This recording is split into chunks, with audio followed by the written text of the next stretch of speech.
Salam jemaat Tuhan, mari sama-sama kita tinggikan nama Tuhan. Karena Tuhan kita adalah Tuhan yang baik, Tuhan yang hidup berkuasa atas hidup kita.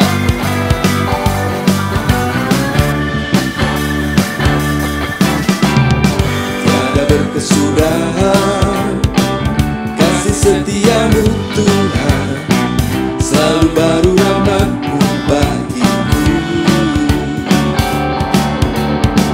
Hari berganti hari, tetap kulihat kasih-Mu, tak pernah berakhir di hidupku.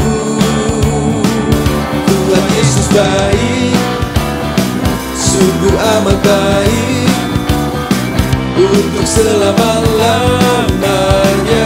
Tuhan Yesus baik, Tuhan Yesus baik, sungguh amat baik, untuk selama-lamanya. Tuhan Yesus baik.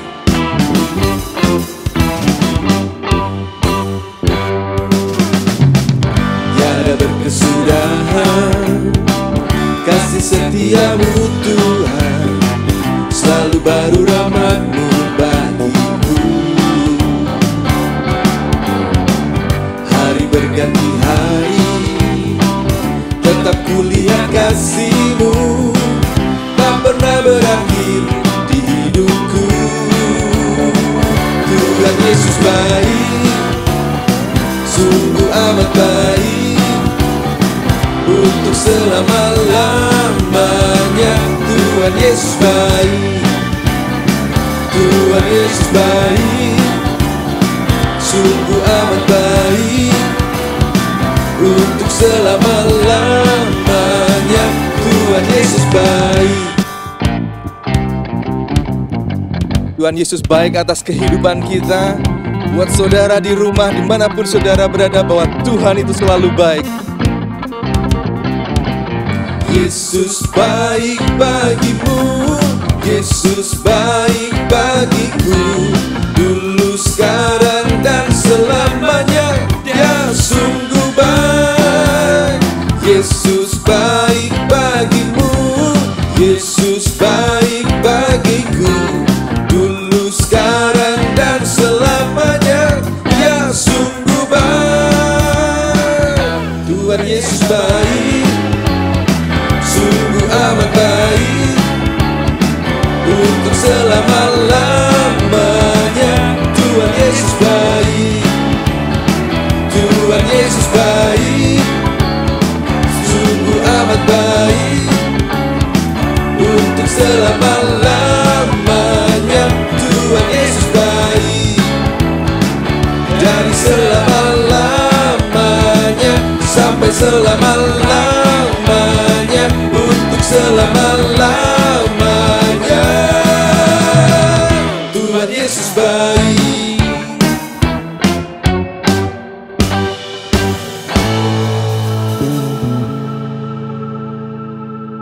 Musim akan selalu berganti, tetapi percaya satu hal, Tuhan menyertai kita.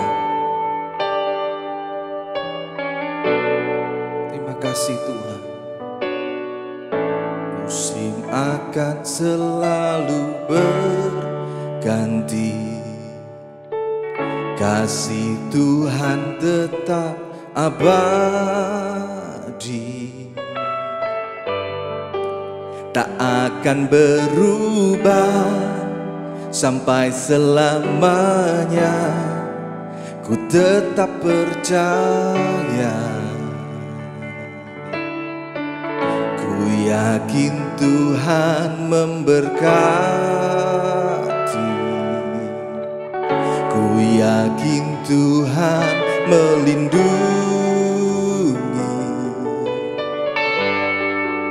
Burung di udara Tuhan pelihara, karena kasih-Nya. Tuhan selalu menolongku, selalu menjagaku. Sehelai di rambut rambutku tak akan terjatuh tanpa seizin-Mu. Tuhan selalu menolongku, selalu menjagaku. Ia mengenyangkanku dan peliharaku seumur hidupku. Ku yakin Tuhan memberkati,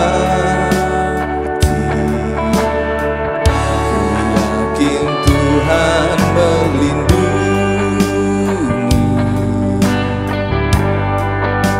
Burung di udara Tuhan pelihara, karena kasih-Nya Tuhan selalu menolong kita. Tuhan selalu menolongku, selalu menjagaku. Sehelai di rambutku tak akan terjatuh tanpa seizin-Mu. Tuhan selalu menolongku, selalu menjagaku. Ia mengenyangkanku dan peliharaku seumur hidupku. Percaya satu hal yang pasti, Tuhan menyertai kita. Pertolongan Tuhan ada tepat pada waktunya. Percaya padamu Tuhan. Tuhan selalu menolongku, selalu menjagaku. Sehelai di rambutku tak akan terjatuh tanpa seizin-Mu. Tuhan selalu menolongku, selalu menjagaku. Dia mengenyangkanku dan peliharaku seumur hidupku. Tuhan selalu menolongku, selalu menjagaku. Sehelai di rambutku tak akan terjatuh tanpa seizin-Mu. Tuhan selalu menolongku, selalu menjagaku. Ia mengenyangkanku dan peliharaku seumur hidupku. Pertolongan-Mu Tuhan, ku yakin. Pertolongan-Mu Tuhan, ku yakin. Jemaat Tuhan, mari sama-sama kita sembah Dia. Pertolongan Tuhan tepat pada waktunya. Pertolongan Tuhan selalu ada sampai hari ini. Sembah Tuhan. Kami percaya padamu. Sembah Dia.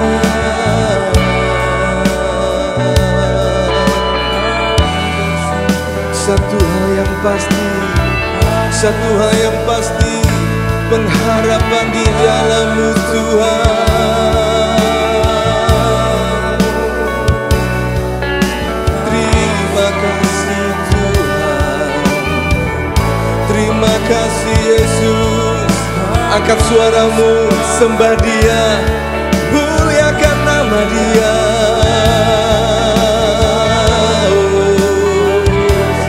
Engkau yang rindukan Tuhan, angkat suaramu. Tuhan, aku perlu Engkau, pertolongan yang daripadamu saja, yang membuat hidup kami tenang.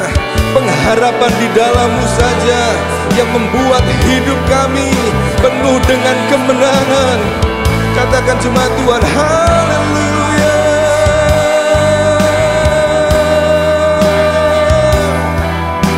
Haleluya.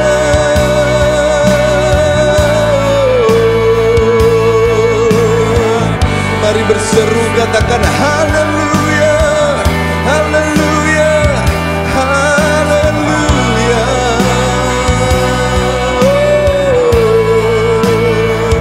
Ku tinggikan, ku masyurkan, Engkaulah sumber pertolongan kami, sumber kekuatan kami, Tuhan yang berkuasa. Tuhan yang berdaulat.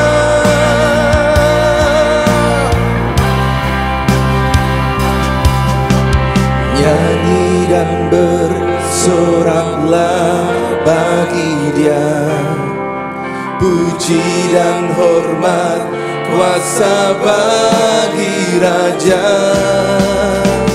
Gunung tunduk, laut bergelora, mendengar nama-Mu.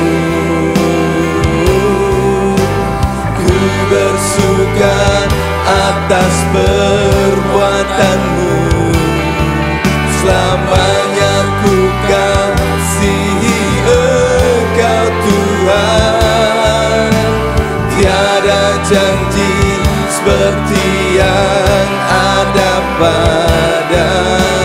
Nyanyi dan bersorak bagi nama Dia. Nyanyi dan bersoraklah bagi Dia, pujian, hormat, kuasa bagi Raja. Gunung tunduk, laut bergelora, mendengar nama-Mu. Ku bersuka atas perbuatan-Mu, selamanya ku kasihi Engkau Tuhan. Tiada janji seperti yang ada pada. Tiada janji seperti yang ada pada. Tiada janji seperti yang ada padamu.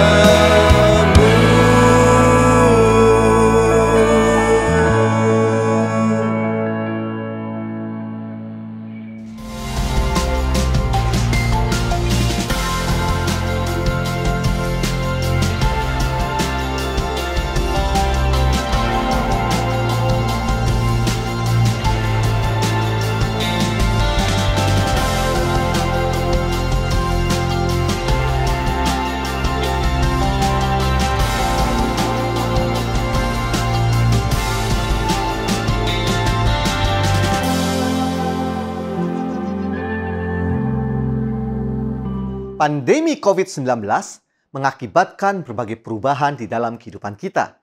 Salah satunya adalah di dalam melakukan perjalanan dengan menggunakan pesawat udara. Setelah hampir 18 bulan tidak melakukan perjalanan dengan pesawat, maka beberapa waktu yang lampau, saya untuk pertama kalinya melakukan perjalanan dengan pesawat, yaitu dari kota Jakarta menuju ke kota Samarinda ini. Salah satu perubahan yang paling menonjol dibandingkan sebelum ada pandemi adalah setiap penumpang harus memiliki status layak terbang. Artinya, jika di masa lampau hanya perlu tiket untuk melakukan perjalanan dengan menggunakan pesawat, namun sekarang ini perlu status layak terbang. Untuk mendapatkan status layak terbang, maka setiap penumpang harus melakukan beberapa hal yang esensi, antara lain mengisi kartu kesehatan secara digital atau online, melakukan tes PCR dengan hasil negatif, dan juga telah mengikuti 2 kali vaksin. Status layak terbang ini sangat penting, karena meskipun kita sudah memiliki tiket, namun jika kita tidak memiliki status layak terbang, maka kita akan ditolak oleh petugas di bandara untuk melakukan perjalanan dengan pesawat. Status layak terbang tersebut mengingatkan saya tentang pengalaman banyak orang Kristen di dalam kehidupan doanya. Apakah selama ini doa-doa yang kita panjatkan memiliki status layak dikabulkan oleh Tuhan? Atau selama ini kita sekadar doa tanpa memahami adanya hal-hal esensi yang mengundang jawaban doa tersebut? Hal-hal esensi yang menyebabkan doa yang kita panjatkan menjadi doa yang efektif. Hal-hal yang esensi yang menyebabkan doa kita bukan sekedar doa, tetapi doa yang mengubah kehidupan atau life-changing prayer. Itulah sebabnya sepanjang bulan ini kita belajar suatu tema, yaitu life-changing prayer atau doa yang mengubah kehidupan. Life-changing prayer bukanlah sembarang doa, tetapi doa yang mengundang jawaban Tuhan terhadap doa-doa yang kita panjatkan. Jawaban Tuhan itulah yang akan mengubah kehidupan kita. Di minggu yang pertama, kita telah belajar hal esensi yang pertama, bagaimana kita dapat mengalami life-changing prayer, yaitu iman. Ya, doa yang mengubah kehidupan atau doa yang mengundang jawaban Tuhan adalah doa yang dipanjatkan dengan iman, dengan rasa percaya dan tanpa keraguan. Mengapa kita perlu memanjatkan doa kita dengan iman atau tanpa ragu? Karena kita percaya bahwa kita berdoa kepada Tuhan yang dapat diandalkan. Dia adalah pribadi yang setia terhadap firman-Nya, sehingga dia pasti akan melaksanakan firman-Nya, dan firman-Nya tidak akan pernah gagal. Alasan yang kedua adalah karena dia adalah pribadi yang maha kuasa, sehingga dia sanggup untuk melakukan firman-Nya yang telah dia sampaikan. Bagi Tuhan, tidak ada yang mustahil. Jika kita benar-benar tahu dan mengenal bahwa kita berdoa kepada Tuhan yang kesetiaan dan kuasanya tidak terbatas, maka kita tidak akan berdoa dengan keraguan, tetapi dengan iman. Di minggu kedua, kita belajar hal esensi yang kedua, yaitu kegigihan. Kegigihan bukan berarti kita memaksakan kehendak kita kepada Tuhan. Namun kegigihan merupakan wujud dari kesungguhan kita dan iman kita di dalam memanjatkan doa kita. Karena kita percaya bahwa Tuhan mau dan mampu menjawab doa kita tepat pada waktunya dengan caranya yang ajaib.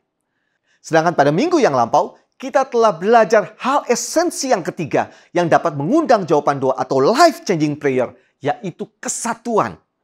Kesatuan hanya dapat tercapai jika kita memiliki kerendahan hati, yaitu bukan hanya mementingkan diri kita sendiri, tetapi juga memikirkan kepentingan orang lain di dalam berdoa. Disinilah pentingnya bagi kita untuk berdoa secara syafaat, bukan hanya secara pribadi, tetapi juga secara bersama-sama. Oleh karena itu, saya sangat mendorong Bapak, Ibu, Saudara-saudari untuk mengikuti ibadah doa Deeper yang diadakan secara online setiap hari Kamis pukul 7 malam melalui Zoom maupun YouTube channel gereja kita.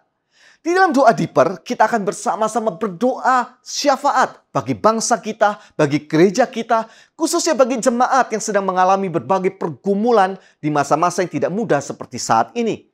Selain itu, Bapak Ibu juga dapat mengikuti ibadah doa pagi setiap hari Sabtu pukul 6 pagi melalui Zoom. Sekali lagi, jangan lewatkan kedua pertemuan doa ini, yaitu doa Deeper setiap hari Kamis pukul 7 malam dan doa pagi setiap pukul 6 pagi. Karena dengan berdoa secara bersama-sama, maka kita berarti tidak mementingkan diri kita sendiri, tetapi juga memikirkan kepentingan orang lain. Sehingga doa-doa kita tersebut akan mengundang jawaban Tuhan atau life-changing prayer. Bagi Bapak Ibu yang belum sempat mengikuti semua tema pembahasan tadi, yaitu berdoa dengan iman, kegigihan, dan kesehatan atau kesatuan, maka Bapak dan Ibu dapat mengikutinya melalui YouTube channel MDC Samarinda. Dan pada hari ini, kita akan belajar hal berikutnya, yaitu esensi yang keempat dari life-changing prayer, yaitu berdoa di dalam nama Tuhan Yesus. Salah satu kebiasaan yang kita lakukan di dalam berdoa adalah menggunakan kata-kata di dalam nama Yesus. Ketika saya baru bertobat dulu, saya belajar bagaimana berdoa. Saya mengamati dan meniru orang-orang yang lebih dewasa rohani, khususnya para hamba Tuhan di dalam berdoa. Saya menemukan bahwa di akhir doa, hampir kebanyakan mereka menyebutkan di dalam nama Tuhan Yesus. Jadi, tanpa memahami mengapa harus menggunakan di dalam nama Tuhan Yesus, maka saya pun ikut-ikutan menggunakannya. Jika ditanya, kenapa kok berdoa selalu diakhiri dengan kata-kata di dalam nama Yesus? Maka saya akan menjawab, itu dari sononya. Dari dulu juga begitu. Sebenarnya, jawaban tadi bukan jawaban yang benar. Karena tidak menjelaskan dengan tepat alasan yang sebenarnya. Berapa banyak saudara-saudari yang mengikuti ibadah online ini pernah mengalami seperti saya? Berdoa dengan mengucapkan di dalam nama Tuhan Yesus tanpa pernah memahami artinya dan mengapa kita melakukannya. Dan nampaknya banyak orang yang mencontoh atau istilah sekarang ini copy and paste penggunaan kata-kata di dalam nama Yesus dalam doa tanpa tahu mengapa harus seperti itu dan apa maknanya. Sebenarnya apakah yang diajarkan oleh Alkitab tentang hal ini? Untuk itu, mari kita membaca bersama-sama dari Yohanes pasal ke-14 ayat 12 sampai 14. Yohanes pasal ke-14 ayat 12 sampai ke-14. Aku berkata kepadamu, sesungguhnya barang siapa percaya kepadaku, ia akan melakukan juga pekerjaan-pekerjaan yang aku lakukan. Bahkan pekerjaan-pekerjaan yang lebih besar daripada itu. Sebab aku pergi kepada Bapa. Dan apa juga yang kamu minta dalam namaku, aku akan melakukannya, supaya Bapa dipermuliakan di dalam Anak. Jika kamu meminta sesuatu kepadaku dalam namaku, aku akan melakukannya. Yohanes pasal ke-14 menceritakan pesan-pesan yang disampaikan oleh Tuhan Yesus kepada para muridnya menjelang Tuhan Yesus akan ditangkap dan disalibkan. Tuhan Yesus mengungkapkan bahwa dia akan meninggalkan para murid serta pergi ke rumah Bapa. Namun pekerjaan Yesus akan terus dilakukan atau dilanjutkan oleh para muridnya. Bahkan di ayat ke-12 ditegaskan bahwa para murid akan melakukan pekerjaan-pekerjaan besar, bahkan lebih besar daripada yang dia lakukan. Untuk itu, para murid harus memintanya di dalam nama Yesus. Dari ayat-ayat ini, kita akan belajar tentang 3 makna dari berdoa di dalam nama Yesus. Sehingga doa yang kita panjatkan akan menjadi doa yang efektif. Doa yang mengubah kehidupan atau life-changing prayer. Yang pertama, berdoa di dalam nama Yesus bukanlah sekadar penutup doa ataupun mengucapkan mantra. Banyak orang Kristen yang merasa kurang afdol atau merasa ada sesuatu yang kurang jika tidak menyebutkan di dalam nama Yesus di akhir doa mereka. Mungkin termasuk banyak di antara kita yang mengikuti ibadah online ini seperti itu. Meskipun mungkin banyak di antara kita yang tidak memahami mengapa harus berdoa di dalam nama Yesus, namun kita tetap melakukannya. Sehingga kita berdoa hanya sekadar kata-kata kosong yang tidak ada maknanya. Tidaklah mengherankan jika doa kita tidak ada kuasanya dan tidak mengubah kehidupan. Alkitab memberikan contoh bagaimana menggunakan nama Yesus di dalam doa tidak selalu mengundang jawaban doa dari Tuhan. Hal ini kita dapat lihat di dalam Kisah Para Rasul pasal ke-19 ayat 13 sampai 16. Kisah Para Rasul pasal 19 ayat 13 sampai 16. Juga beberapa tukang jampi Yahudi yang berjalan keliling di negeri itu mencoba menyebut nama Tuhan Yesus atas mereka yang kerasukan roh jahat. Dengan berseru katanya, "Aku menjumpai kamu demi nama Yesus yang diberitakan oleh Paulus." Mereka yang melakukan itu ialah 7 orang anak dari seorang imam kepala Yahudi yang bernama Skewa. Jika kita membaca di ayat-ayat sebelumnya, yaitu Kisah Para Rasul pasal 19 ayat 10-12, maka kita akan menemukan bahwa Paulus mengajar orang percaya di kota Efesus selama 2 tahun dan mengadakan mujizat-mujizat yang luar biasa. Bahkan orang membawa sapu tangan atau kain yang digunakan oleh Paulus dan meletakkannya di atas orang-orang sakit, maka orang-orang sakit tersebut sembuh. Bahkan roh-roh jahat keluar dari tubuh mereka. Kota Efesus merupakan kota yang terkenal di dalam mempraktekkan sihir-sihir dan kuasa kegelapan. Bahkan di Efesus terdapat kuil penyembahan berhala yang sangat terkenal, yaitu Dewi Artemis atau Dewi kesuburan orang Yunani. Oleh karena melihat begitu dahsyatnya kuasa yang mereka lihat dari Paulus, maka ada beberapa tukang jampi yang berusaha meniru Paulus. Tukang jampi dalam Alkitab bahasa Inggris English Standard Version adalah Jewish exorcist, atau dalam Alkitab versi New Living Translation adalah a group of Jews was traveling from town to town casting out evil spirits. Dengan kata lain dalam bahasa Indonesia, sekelompok orang yang berpergian dari satu kota ke kota lain untuk mengusir roh jahat. Artinya mereka ini adalah sekelompok orang yang pekerjaannya adalah mengusir roh jahat. Dan mereka adalah anak-anak dari seorang imam Yahudi yang bernama Skewa. Dituliskan di ayat ke-13 bahwa mereka mencoba menyebut nama Yesus untuk mengusir orang yang kerasukan dengan berkata, "Aku menyumpahi kamu demi nama Yesus yang diberitakan oleh Paulus." Apakah yang terjadi ketika mereka mencoba meniru apa yang dilakukan oleh Paulus untuk mengusir roh jahat dengan menggunakan nama Yesus? Mari kita lihat di ayat berikutnya. Kisah Para Rasul pasal ke-19 ayat 15 sampai 16. Tetapi roh jahat itu menjawab, "Yesus aku kenal, dan Paulus aku ketahui. Tetapi kamu, siapakah kamu?" Dan orang yang dirasuk roh jahat itu menerpa mereka dan menggagahi mereka semua dan mengalahkannya. Sehingga mereka lari dari rumah orang itu dengan telanjang dan luka-luka. Ternyata roh jahat yang ingin diusir tidak keluar dari orang yang dirasuknya. Bahkan orang yang kerasukan tersebut mempermalukan para anak Skewa. Dari kisah tersebut, kita dapat menyimpulkan bahwa berdoa dengan menggunakan nama Yesus tidak serta-merta atau tidak secara otomatis akan membuat doa kita dikabulkan oleh Tuhan. Oleh karena itu, menggunakan kata-kata di dalam nama Tuhan Yesus dalam doa kita bukanlah menggunakannya seperti mantra. Sama seperti dulu kalau kita menyaksikan pemain sulap menggunakan kata simsalabim atau abrakadabra sebelum memunculkan trik-trik sulapnya. Bukan. Atau menggunakan di dalam nama Yesus hanya sekedar untuk menutup doa supaya lebih mantap doanya. Bukan seperti itu.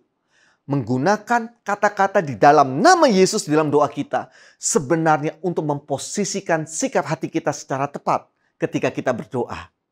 Bagaimana memposisikan hati yang tepat di saat kita berdoa? Disinilah pentingnya kita memahami makna yang selanjutnya dari berdoa di dalam nama Tuhan Yesus.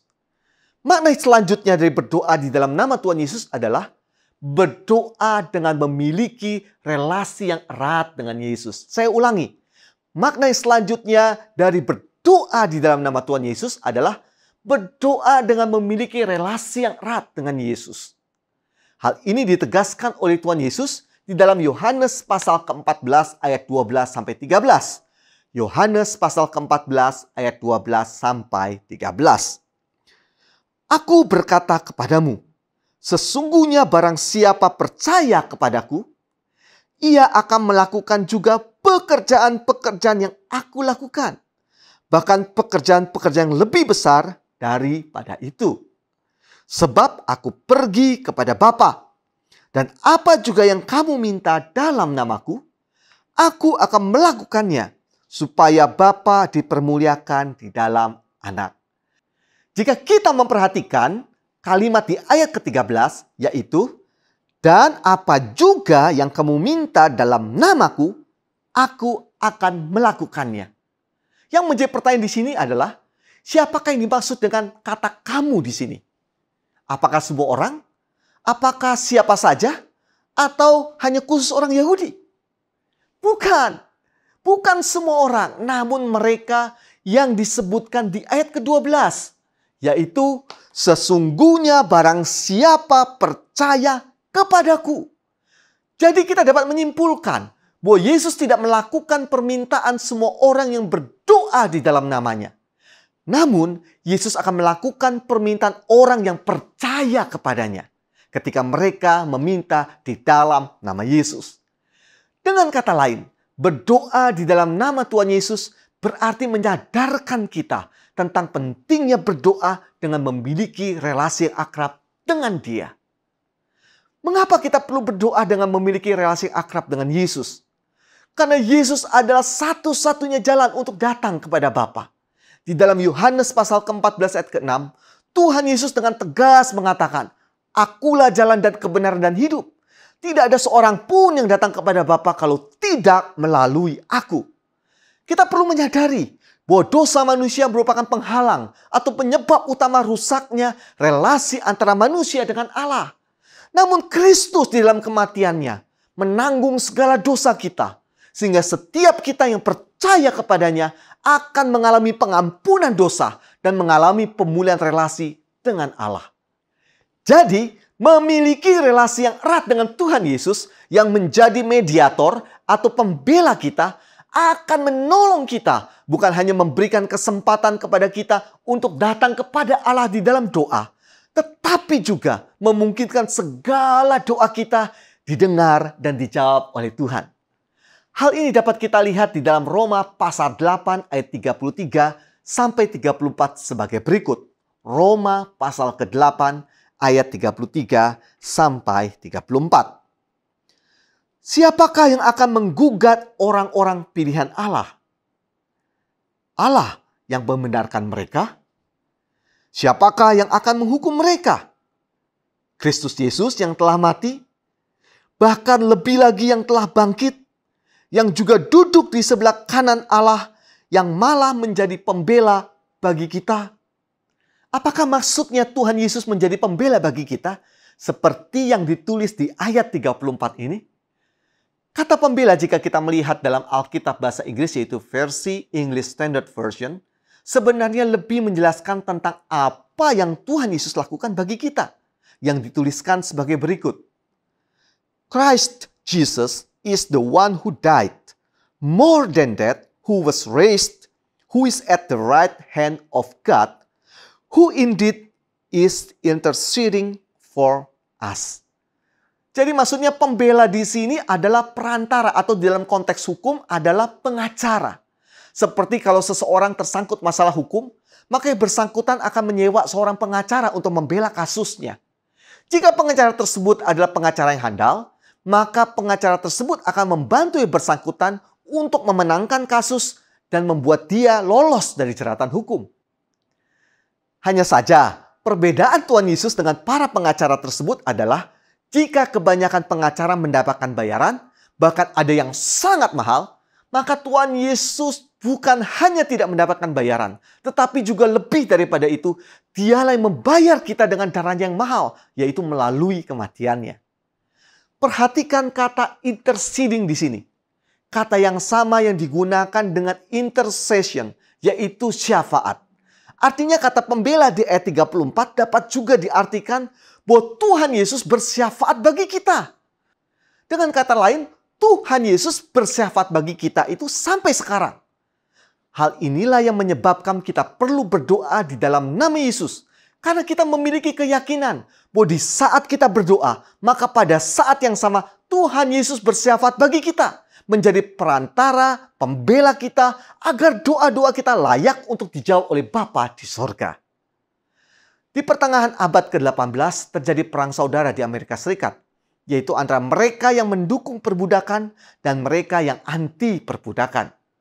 Suatu kali, seorang tentara dari pihak anti perbudakan yang dipimpin oleh Presiden Abraham Lincoln waktu itu, berdiri di depan Gedung Putih atau White House yang merupakan tempat Presiden Amerika Serikat tinggal dan bekerja.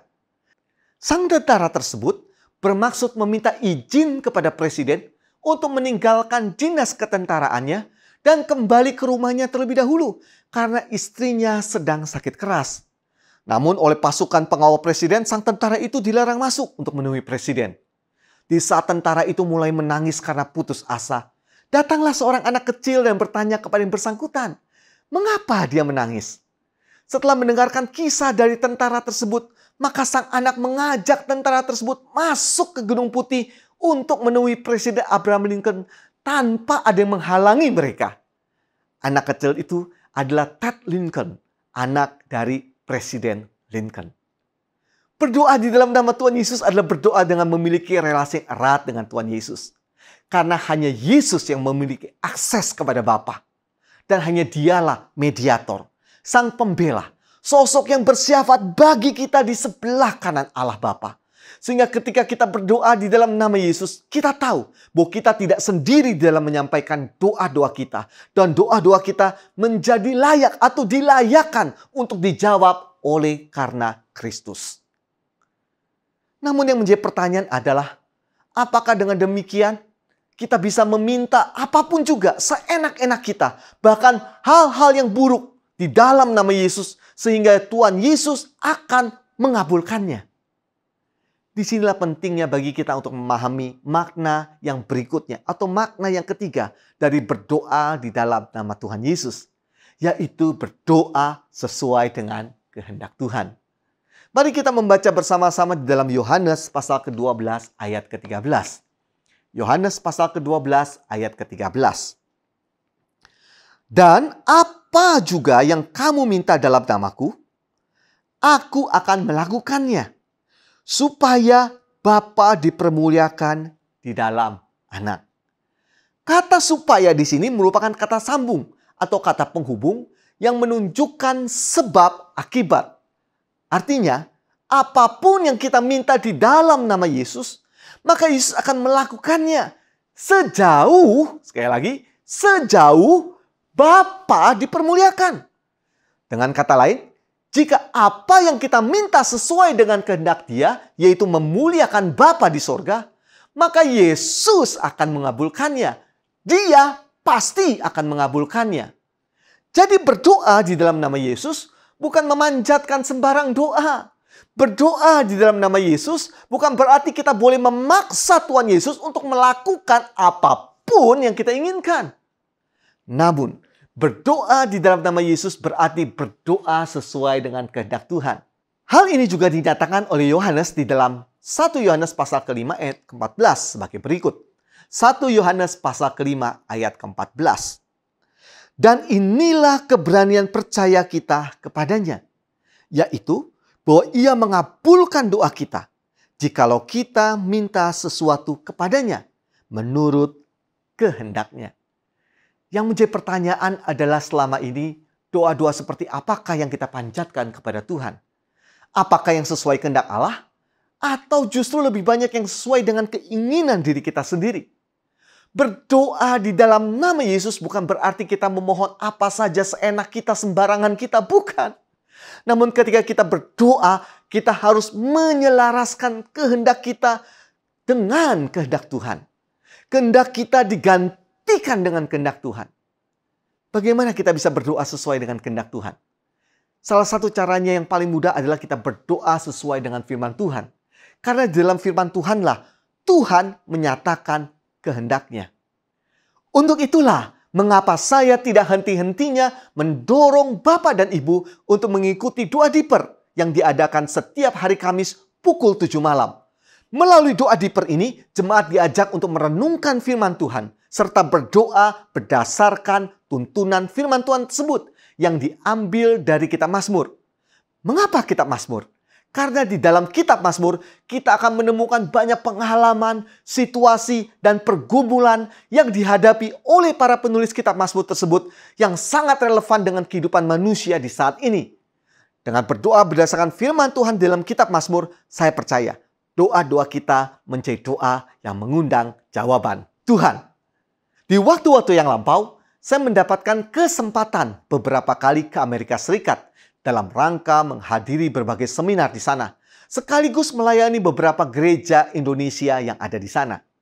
Dalam berbagai kesempatan tersebut, biasanya kabar saya hendak berkunjung ke Amerika tersebar di antara jemaat orang Indonesia di gereja tempat saya akan melayani. Oleh karena itu, melalui gembala mereka ada beberapa jemaat yang menitip barang untuk tolong dibawakan oleh saya ke Amerika. Jadi saya harus menentukan barang apa saja yang saya izinkan untuk dititipkan mereka kepada saya. Dan apa saja yang tidak. Untuk menentukan hal tersebut, maka saya memiliki 3 kriteria.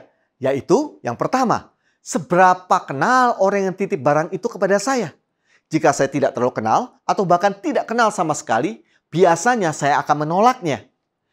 Yang kedua adalah apakah isi barang tersebut. Karena ada barang-barang yang dilarang dibawa atau masuk ke Amerika Serikat. Sehingga saya bisa kena denda oleh bea cukai di Amerika Serikat. Misalkan, makanan mentah seperti daging, buah, ataupun sayuran. Itu semua dilarang. Oleh karena itu, biasanya yang dititipkan kepada saya adalah snack atau makanan yang sudah jadi. Tetapi sulit didapatkan di Amerika. Misalkan pisang molen ataupun kuku macan. Sulit itu dua-duanya didapatkan di Amerika Serikat. Nah, yang ketiga adalah seberapa besar atau seberapa berat barangnya. Karena kapasitas koper saya juga terbatas. Maka saya tidak bisa menerima semua titipan. Satu kali, pengalaman yang menarik dari menerima titipan adalah ada orang yang kenal cukup dekat. Barangnya juga mungkin bisa masuk ke Amerika. Hanya berdasarkan kapasitas dan beratnya, maka saya menolak membawa barang itu. Saudara-saudari kira-kira tahu apa barang itu? Orang itu mau titip saya itu cobek dan ulekan. Bayangin Bapak Ibu Saudari, saya harus bawa cobek sama ulekan ke Amerika Serikat. Karena dikatakan mau buat sambal di sana dan sulit untuk mencari cobek dan ulekan dari batu itu di Amerika Serikat. Ya memang tentu saja sulit menemukan cobek dan ulekan di Amerika Serikat. Namun karena ukurannya cukup besar dan berat, maka dengan berat hati saya menolaknya. Meskipun saya cukup kenal dengan orang itu. Dan yang kedua adalah barang itu mungkin bisa masuk ke Amerika Serikat. Singkat kata, saya hanya mau menerima titipan barang jika sesuai dengan kriteria saya atau kehendak saya. Demikian juga dengan doa-doa kita. Doa yang mengundang jawaban Tuhan atau doa yang mengubah kehidupan adalah doa yang kita panjatkan di dalam nama Yesus. Doa di dalam nama Yesus bukanlah sekadar penutup doa, apalagi seperti mengucapkan mantra. Melainkan doa dengan memiliki relasi yang akrab dengan Yesus Sang Pembela. Dan yang sesuai dengan kehendak Tuhan. Mari kita berdoa. Tuhan Yesus, kami bersyukur karena firman-Mu pada hari ini mengajarkan kami tentang berdoa di dalam nama-Mu. Nama yang agung dan yang mulia itu. Ampuni kami ya Tuhan, jika seringkali kami berdoa di dalam nama-Mu tanpa kami memahami maknanya, tanpa kami mengerti alasannya. Tetapi ya Tuhan, pada hari ini kami menyadari bahwa berdoa di dalam nama-Mu itu adalah berdoa dengan memiliki relasi yang akrab dengan Engkau. Karena Engkau adalah pembela kami, karena Engkau yang bersyafaat bagi kami, dan juga berdoa sesuai dengan kehendak-Mu. Oh ya Tuhan, hamba juga mau berdoa bagi setiap jemaat yang mengikuti ibadah online kali ini. Mereka yang memiliki beban pergumulan berat. Baik itu masalah keluarga, baik itu masalah keuangan, baik itu masalah pekerjaan, baik itu masalah usaha. Oh Tuhan yang menolong jemaat-Mu. Engkau yang menjamah setiap jemaat-Mu dimanapun mereka berada. Biar kuasa-Mu itu yang melepaskan mereka dari segala beban pergumulan mereka. Di dalam nama Tuhan Yesus, kami juga berdoa menyerahkan setiap jemaat-Mu yang mengalami gangguan kesehatan. Tuhan yang jamah dan sembuhkan mereka. Kami juga berdoa Tuhan menyerahkan setiap anak-anak kami yang dalam studinya. Tuhan berikan kecerdasan, Tuhan berikan kepandaian, Tuhan berikan kerajinan. Agar mereka bisa studi dengan baik. Menghasilkan nilai yang terbaik di dalam kehidupan mereka. Hamba menyerahkan sekali lagi semua doa pergumulan kami di dalam satu nama, nama Yesus Kristus yang menjadi pembela yang agung. Amin.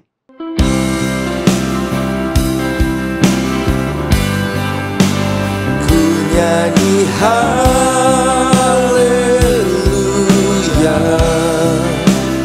ku nyanyi haleluya. Sungguh Kau hebat, ajaib perkasa perbuatanmu.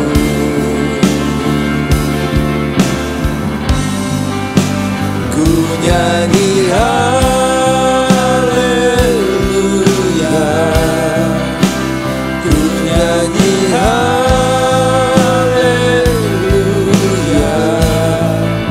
Sungguh kau hebat, ajaib perkasa perbuatanmu.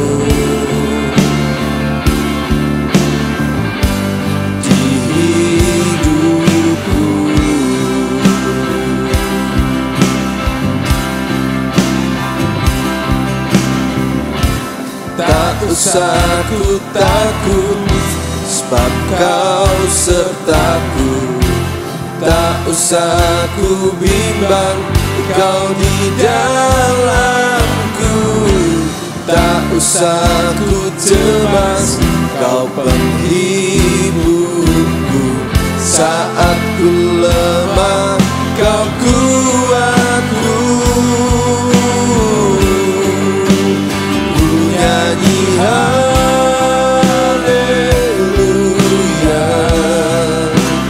ku nyanyi haleluya. Sungguh kau hebat, ajaib perkasa perbuatanmu.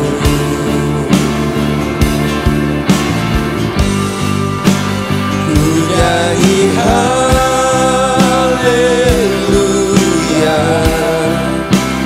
ku nyanyi haleluya.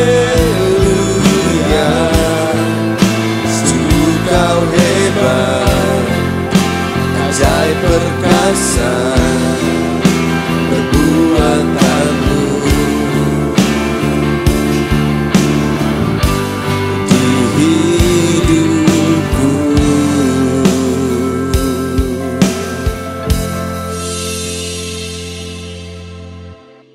Muliakanlah Tuhan dengan hartamu.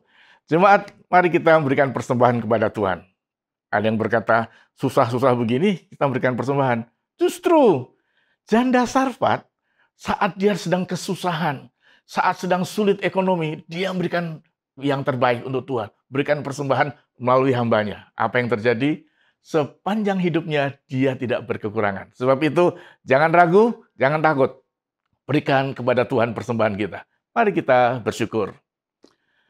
Tuhan, kami bersyukur karena Engkau sangat baik. Engkau telah memberkati kami sehingga kami tidak kekurangan satu apapun dalam hidup kami. Dan kami bersyukur untuk hidup, untuk kesehatan, untuk sukacita.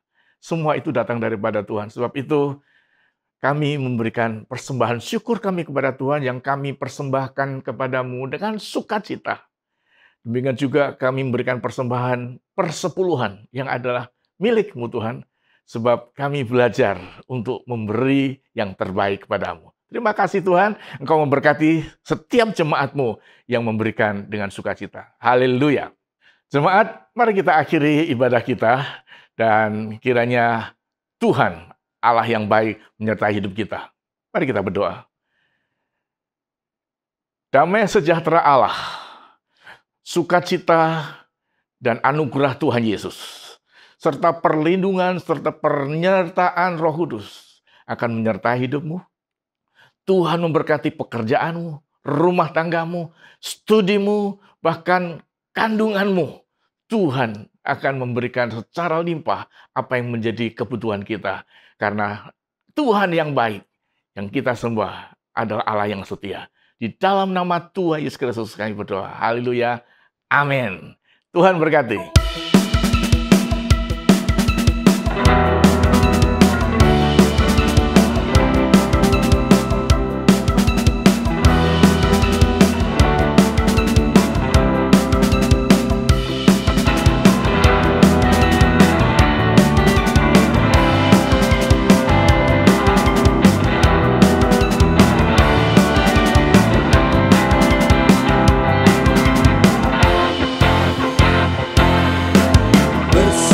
Sorai umat Tuhan, kudus dan mulialah namanya.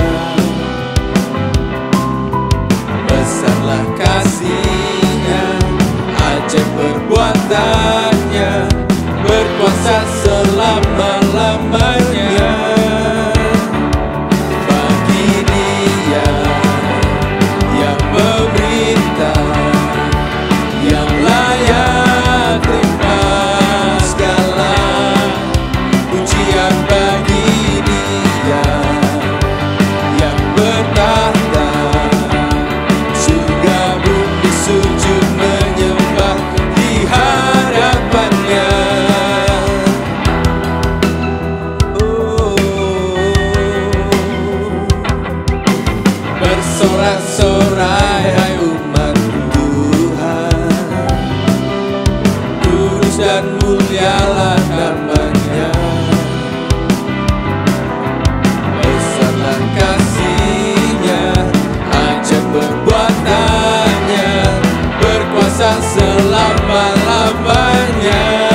sujud menyembah di hadapannya.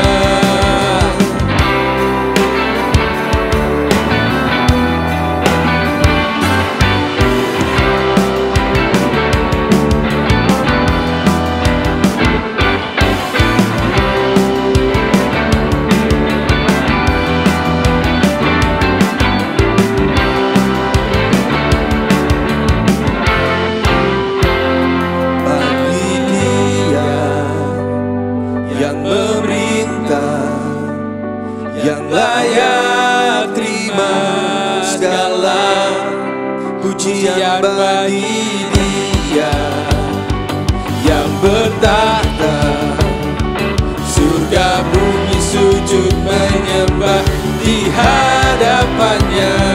Bagi Dia yang memerintah, yang layak terima segala pujian bagi Dia yang bertahta, surga bumi sujud menyembah di hadapannya.